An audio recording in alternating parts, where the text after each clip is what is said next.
I welcome you in my class. So today the topic is standard atmosphere. So we will discuss today, we will derive the atmospheric properties, relations, pressure, temperature and density, because ultimately aircraft has to fly in atmosphere only, right? So it is very important to know that where you are flying actually. In this case, air has to fly in the atmosphere, right? So we should know that at what altitude the atmospheric property, how it is changing. For example, what is the pressure at a sea level and what is the pressure at a 10 kilometer, why the commercial aircraft has to fly at that altitude 11 and 10 kilometer, not at a sea level. So we have to understand our atmosphere, and then we have to decide at what altitude we used to fly. For example, like whether 5 kilometer is suitable or 4 kilometer is suitable or 11 kilometer is suitable, and sometime it is a requirement also. For example, like if you design any of the unmanned aircraft, so the requirement is you have to fly at a Leh Ladakh, where the altitude is more than compared to the sea level. So you should know the atmospheric property where it is. Sometimes the engine will work at a sea level, but engine will not work at that altitude because of this temperature difference, pressure difference and all. And even in the flight performance also, we need to understand the density, because in lift expression you have seen the density, right? So density will change with respect to the altitude and all. So density, pressure, temperature, considering these three property, we will derive the ratio. Like for example, if my altitude, if my pressure at this altitude is this much, what be the my pressure at that altitude? So so we should start from the basics. So for example, like we are dealing with here air only, right? So consider this small element of air which is having the unit area.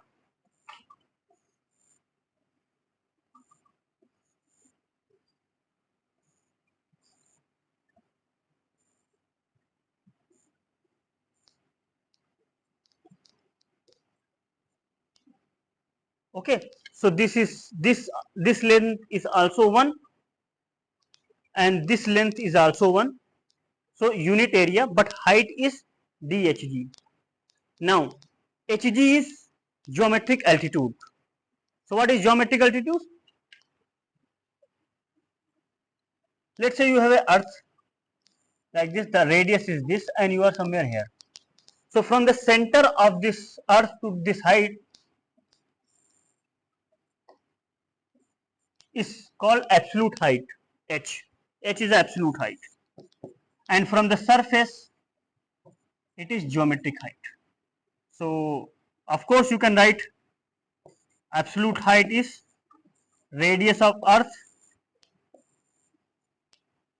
plus geometric altitude.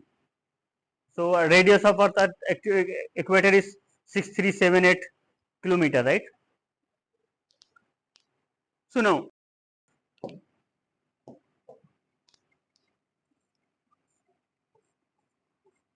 so let's say P plus dP is the pressure for the top surfaces and P is a bottom surface, and this is just a small element of air having the pressure P plus dP as the top surface and P is a bottom surface. Why dP? Because there is a dH, right? So pressure will change. Okay, that is why I have denoted as a P plus dP. Okay, can you write this? What is mass basically? Rho into V, right? What is the volume?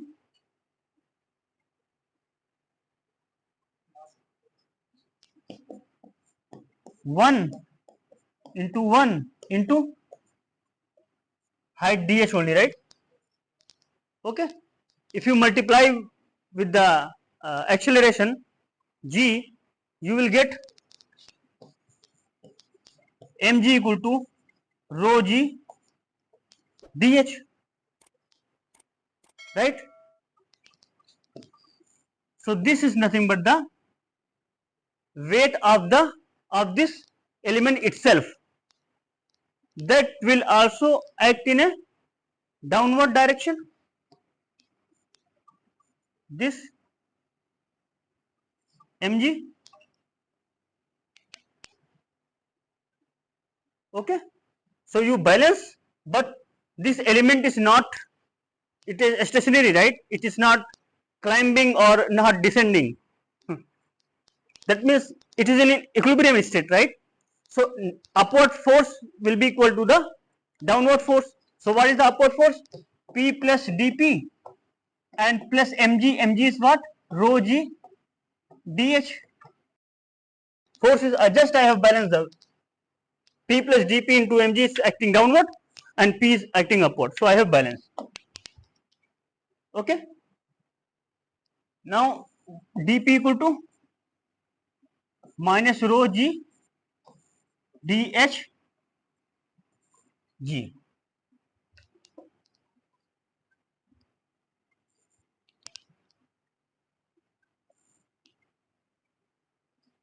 No doubt up to this, right?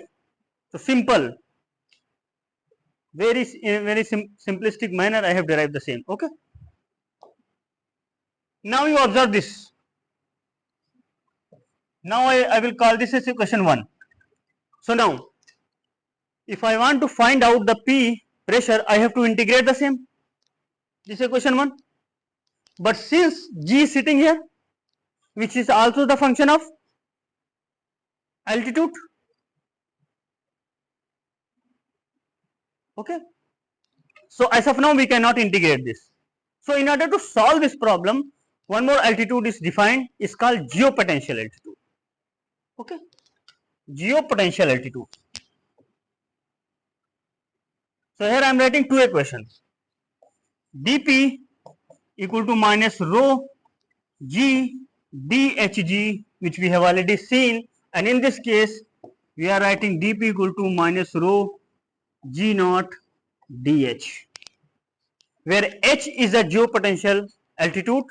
And now if you consider the geopotential altitude, you can replace g by g naught with the same pressure. Okay, dp and dp. So that is how the problem can be solved by defining the geopotential altitude. It is a fictitious altitude, and when you will see that what is the difference between geometric altitude and geopotential altitude, as long as you are going above the sea level. So with the common sense you can tell that at a sea level there is no difference between geometric altitude and geopotential altitude, because g value is 9.81. So g equal to g naught 9.81. But as long as you will increase the altitude, you will start seeing the difference. But even though at a 30 kilometer, 40 kilometer, the percentage change is less than 1% only. Okay. Now I will. So what you can do, then you should stabilize the relation between geopotential altitude and geometric altitude. Okay. So now I can write here from this equation 2 and equation 3, I can write g naught dh equal to g dhg, g into dhg. Okay. Now dh equal to g by g naught into dhg. And what is g by g naught? It is r divided by r plus hg. You have seen in the class 12 physics, right? Okay. dh. Now to make the integration simple, you can take r plus hg as a x, then dhg will be the dx, and if you replace this r plus hg here, you will get r divided by x square and dx. Okay, so you can integrate from 0 to h dh, and here 0 to hg take r square common and 1 by x square dx. Okay, so this will be the h, and this is r square, and this is minus 1 by x, and this is 0 into hg, and you can write here r square and minus 1 by x, x is r plus hg, and this you will write 0 into 0 to hg, right? R square, and this is 1 upon r plus hg, and here you will put hg equal to 0, you will get 1 by r and minus minus plus. Okay, so what you will get here, r square, and this is r plus hg, and r into r plus hg. So 1 r will get cancelled, r plus r minus r will get cancelled. So here you will get r hg divided by r plus hg. So this is the relation between geometric altitude and geopotential altitude. H equal to r hg divided by r plus hg. So this is the relation.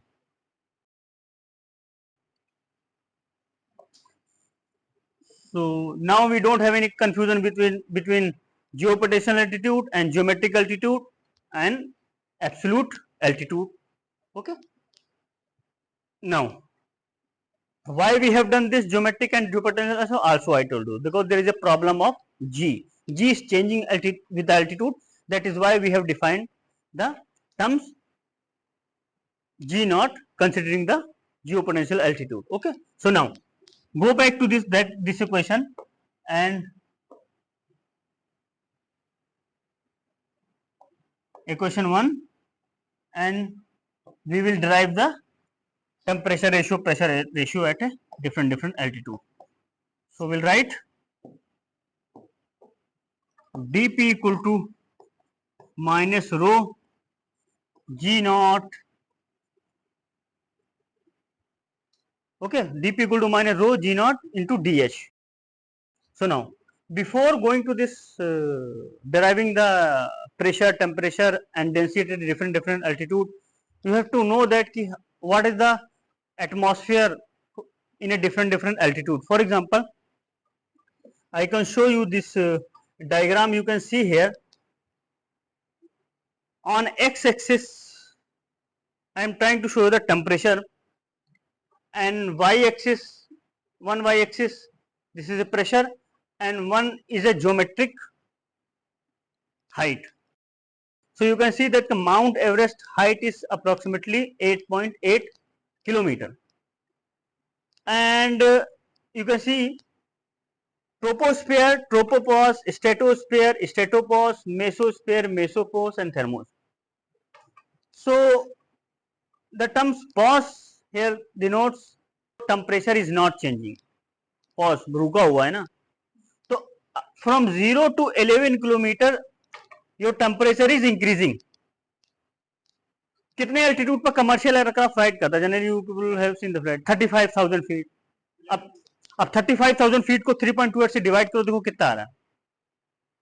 35,000 feet को 3.2 से divide करो, कितना आ रहा है? 3.28 is a factor when you convert from the feet to kilometer. Okay, meter, and then multiply by divide by 1000, you will get in the value in a kilometer. 10.67 ना, 11 kilometre. मतलब आप यहाँ कहीं ट्रोपोस्फीयर के बिल्कुल लगभग एंडिंग पॉइंट पे आप फ्लाई कर रहे हो. ठीक है. फिर उसके बाद आता है tropopause where the temperature is constant.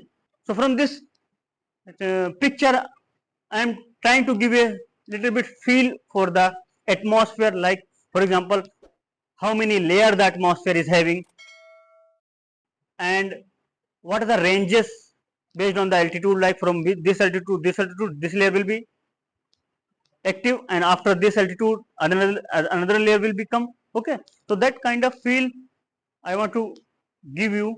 That is why I have shown you this diagram. Okay, so we'll go back to this expression again, dp equal to minus rho g into dh. So I want to find the, let's say for example, I was at the sea level, but I want to find at the altitude or at pressure at 11 kilometer. Okay, so what you will do? That means one value you are knowing, and another value you want to find. So let's develop the ratio of temperature, pressure ratio, temperature ratio and density ratio at two different altitude. So you just divide by P here. P. And you know that P equal to rho RT. Okay. So we'll check rho R is a constant. You know what is the R value for air? Air is having nitrogen and oxygen, right? So it will be roughly around 287 in SI unit. Okay. Rho G naught DH. Here you make it as a P only, and here you change it. Okay. Rho RT.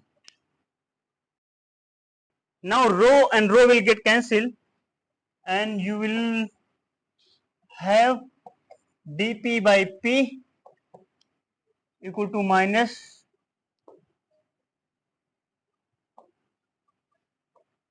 G naught RT into dH. So now, if I will integrate this point, okay, I will be able to easily integrate the left hand side.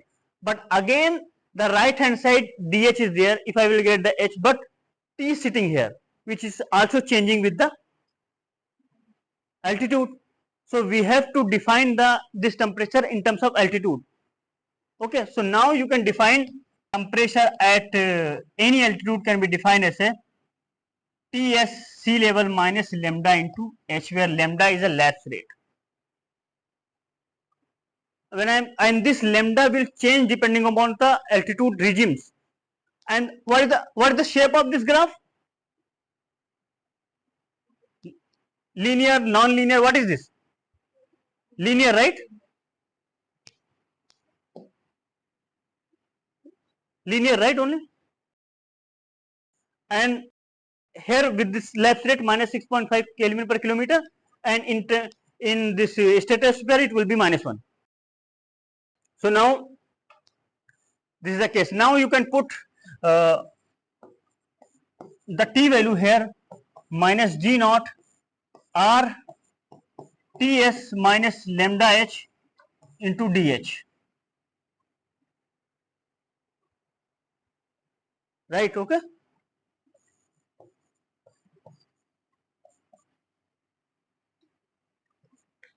You can integrate from sea level to some altitude P, and now G naught constant, R is constant, so I will go with T sea level to some temperature, or this is 0, you are starting from sea level, right? Altitude will be 0 and some another altitude, fine, and this is Ts minus lambda H into dH. To simplify the integration, you can take Ts minus lambda H equal to x, and you can do the integration. So here you will get ln P2 by P1, and what is the integration of this? G naught lambda R ln T2 by Ts.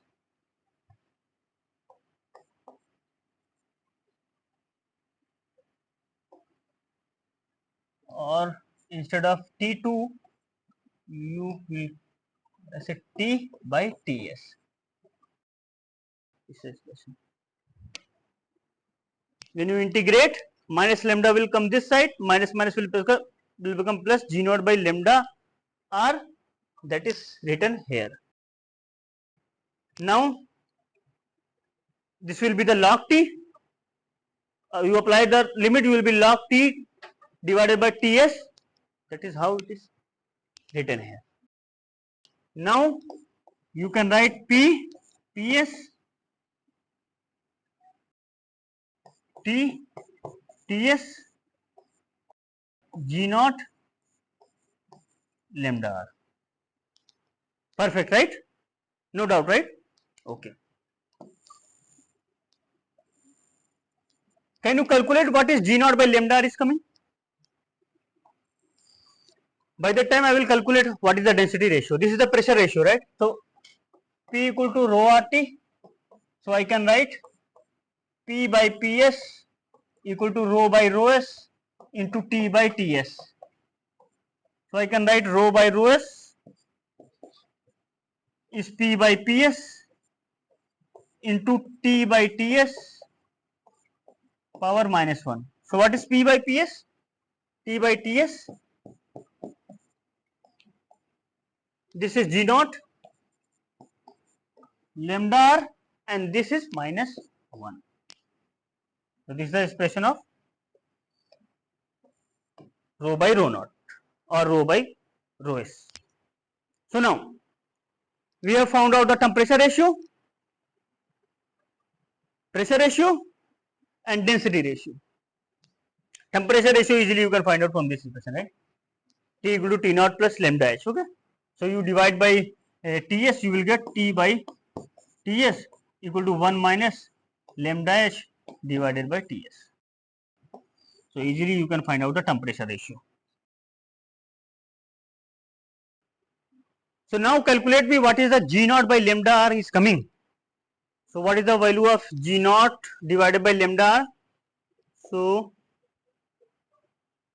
okay, here is should be minus G naught by lambda R instead of plus G naught by lambda R, because if you take lambda equal to plus 6.5, so this sign will be the plus. Okay, ultimately this value should be positive, G naught by lambda R. So G naught is a acceleration due to gravity at sea level. So G value is 9.81 meter per second square and lambda value is minus 6.5 Kelvin per kilometer, but we have to convert that in SI unit. So you may write minus 0.0065 Kelvin per meter and R value is 287 joule per kg Kelvin. Okay. So you put this value and please tell me what is G naught by lambda R you are getting. So I have a calculator, I can also do the same. So 9.81 divided by 0.0065 divided by 287. So how much you are getting? 5.258643. After point you can remember as a mobile number. Everybody has known the mobile number, right? So you can remember as a mobile number also. See 5.25864 you are getting. Okay.